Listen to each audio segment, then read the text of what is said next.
What if this $10 coffee could actually save your wallet?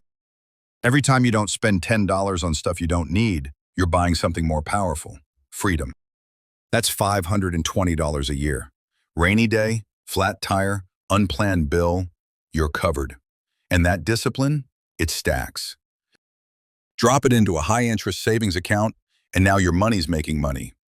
$10 a week can save your future self a whole lot of stress. Budget smart, save with purpose, subscribe to Life on a Ledger. Remember, start budgeting smart today, protect your credit, and save with purpose. If you found this video helpful, don't forget to like, share, and subscribe. It helps more than you know. Want to support the channel directly like a Patreon?